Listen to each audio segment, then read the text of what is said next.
organizing our work.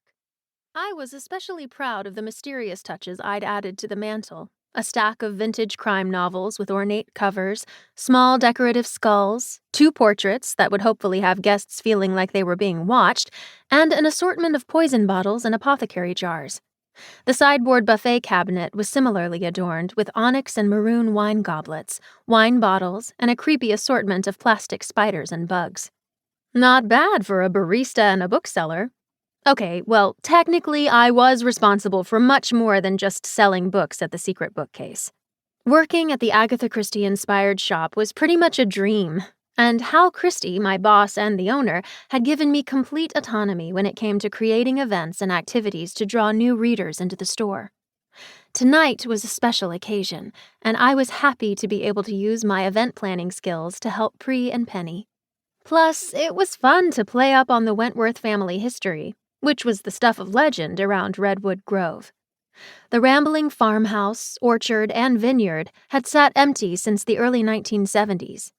Local residents believed that the Wentworths, one of the original families to settle in Redwood Grove, and anything associated with them, were cursed ever since the estate burned down in a mysterious fire in the late 1800s. Their rumored fortune, including rare precious gems and gold, and the entire family, had vanished after the fire. The estate had been rebuilt and now served as a historical museum, but the farmhouse had been in deep disrepair for decades. One of the Wentworth cousins supposedly was the last known resident, but they too vanished, leaving behind debts and leaving the property in probate and legal disputes for years. When Penny started renovations, she anticipated tearing out the dated shag carpets and wood paneling, updating the mustard yellow appliances, and getting the electrical and plumbing up to code, but she had greatly underestimated the amount of work the rest of the property required. The orchard, vineyard, barn, and farming equipment needed serious upgrading, which required cash. A lot of cash. She ran through her savings in record time. The good news was that the farmhouse renovations were nearly complete. The bad news was that she was out of funds to continue to improve and modernize the grounds. That's where Pri and I came in. One soggy October afternoon, I wandered to Cryptic for a London fog latte to find Pri and Penny poring over loan documents. Things were bleak. So bleak that Penny admitted that if she couldn't raise some capital soon, she might have to sell off and sacrifice the acreage to salvage the house. She had already taken out a second mortgage. Her goal had been to return the farm to its original glory and make it fully functional and profitable again, but that was looking less and less likely, until Pri looped me into the conversation. "Annie, we have to do something. Work your mystery magic." Pri wriggled her fingers at me like she was hoping I could summon a spell. "You've successfully hosted a mystery fest and a film premiere. We need a fundraiser for the farm. I told Penny we'll donate a portion of coffee sales, but that won't cut it." She sliced a loaf of chocolate chip pumpkin bread with a serrated bread knife. My cheeks warmed with her praise. I'd surprised myself with how much I enjoyed constructing bookish events for the store. I guess it was a bit like unraveling a mystery.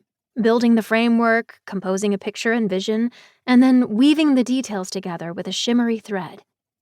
Watching her cut through the spicy, sweet bread gave me an idea. What if we host a mystery dinner at the farm? You could do coffee, drinks, and pastries. We could see if Liam or one of the other restaurants in town would cater it. Then we could hire actors from the community theater to be part of the dinner. I'm imagining a full banquet. One long, shared table, cocktails, appetizers, dinner, dessert.